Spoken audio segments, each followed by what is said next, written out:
Influential Egyptian author supports removal of religion from ID cards. So this is kind of interesting. In Egypt, Egypt's former cultural minister, Gaber Asfour, has voiced his support in removing the religious identity section from the country's national identification cards. Responding to a question on a public opinion program, Asfour stated, quote, "We are not in the time of the Taliban." Asfour, a professor at Cairo University since 1966, is considered an influential author in Egypt. The 77-year-old has published multiple books criticizing religious fanaticism.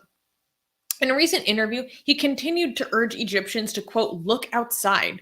He cited, as an example, that international forms of identification like passports do not specify if you're an Egyptian Muslim or a Christian Egyptian, adding, quote, "no one abroad will ask you."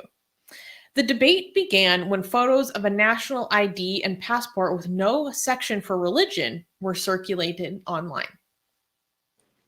Wow, good news from Egypt? What the hell? That's not normal. We ever had good news from Egypt on this show? This is the first time. There was something, I can't remember what it was, but I feel like Okay. maybe. Well, if we ever did have a good news from Egypt, it's because of the correction of something horrible that had happened. I mean, like somebody was released after going to unjustifiably going to jail or something like that. But this is great. Like, okay, so this is not just like an author. Like, this guy is like a big deal, right? This guy's like, he's like, when he says this, it's gonna make waves. It's gonna people notice.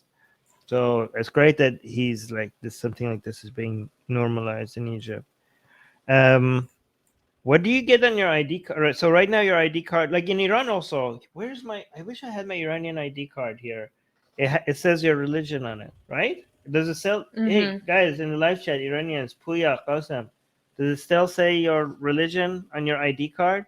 Like, and it says it's from birth, like you don't really get to decide. Damn. Yeah, it's just like, yeah. So I wonder if the ID cards in Iran still has the religion on it. But what if somebody's oh yeah, Puya saying yeah, it still says it. Damn. Okay, so what happens if somebody wants to say like atheist on their ID? Would they be like, okay, here's your new ID and here's your execution date? Hell no.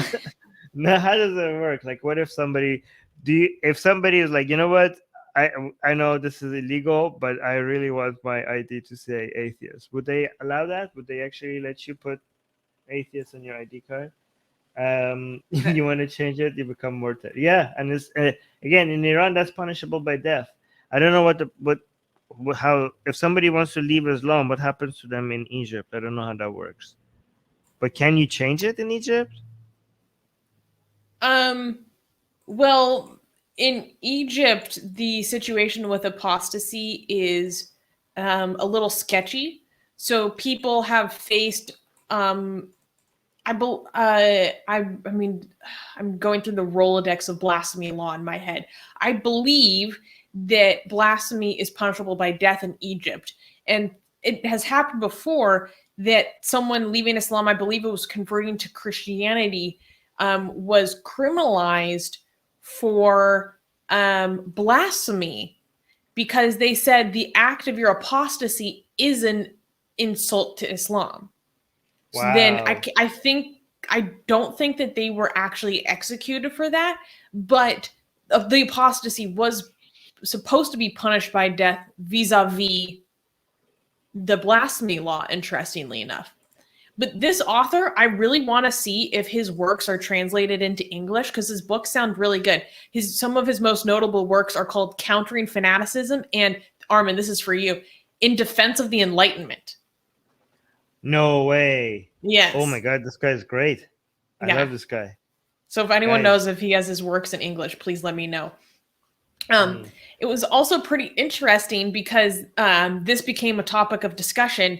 And then on a separate show, a woman who is a professor of faith and philosophy at Al-Azhar University, Anna Nusir, said that she opposes the removal. And basically her justification is, quote, the presence of the religion field in the ID card is not a sectarian segregation, but rather a confirmation of one's name and the name of their father and grandfather, because there are many common names between Muslims and Christians, even a third name, she said, explaining that many dishonest persons might conceal their true religion to marry a spouse from another religion. Oh no. Oh, Wow. not in this house. And she basically tried to say, like, quote, what annoys people about stating the religion in the ID card isn't really the reality of the person and their religion which to cherish. Like, basically saying, like, well, people don't, I don't see this as an issue. Like, people don't, what people don't complain about it. What's the issue?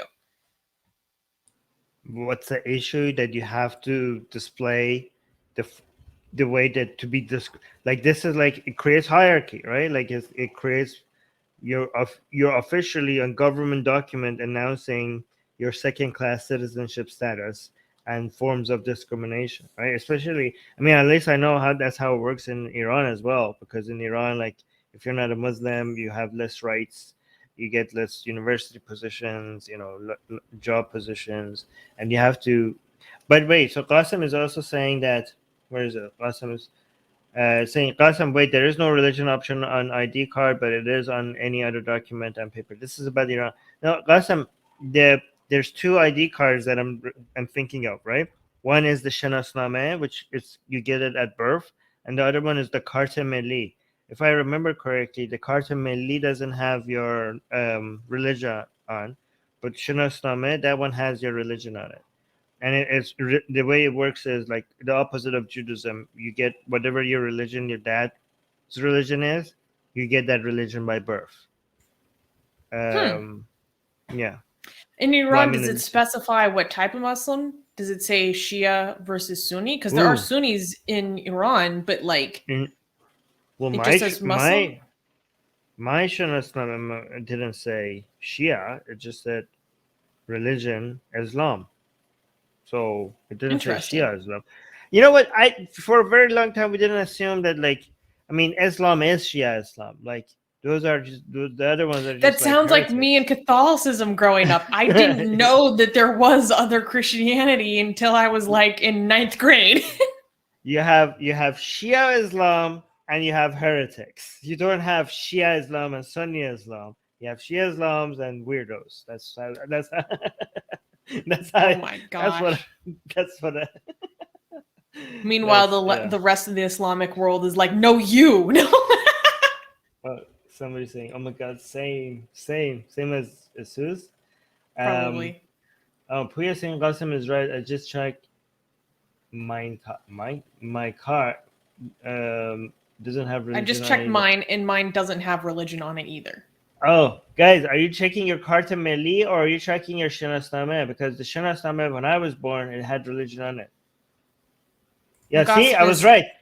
Yeah, that's it. The birth certification notebook. That is the Shanasnameh. That one, that ID has your religion on it. The Carte Milli doesn't have your religion on it, right? Is this the same notebook that you use when you're voting? Yeah, the birth certification notebook, which is the Shanasnameh, that's the one you use when you're voting, and you get a stamp on it. And mine has my religion at birth on it. You know what's weird, actually? Some countries, and we know this because we hire people from, some other countries.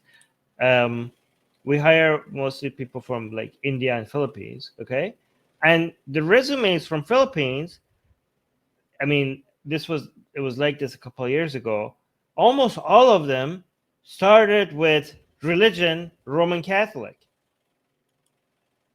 Like, that's how the standard. I think now recently I'm seeing less of that, but resumes, like the standard resumes from Philippines, make it clear that.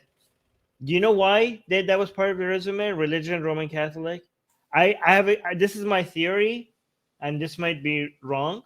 Okay, and correct me, anybody from Philippines, if you disagree with my theory for why the resumes from Philippines like started with, like, I don't know, it was high up there, religion, Roman Catholic, and I think the reason is when you're getting a job in Philippines, I think what you were trying to say was, don't worry, I be no Muslim.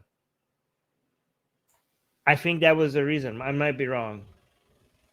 I might be wrong about this, but like, if anybody from Philippines can tell me why resumes had religion on it, Interesting. yeah.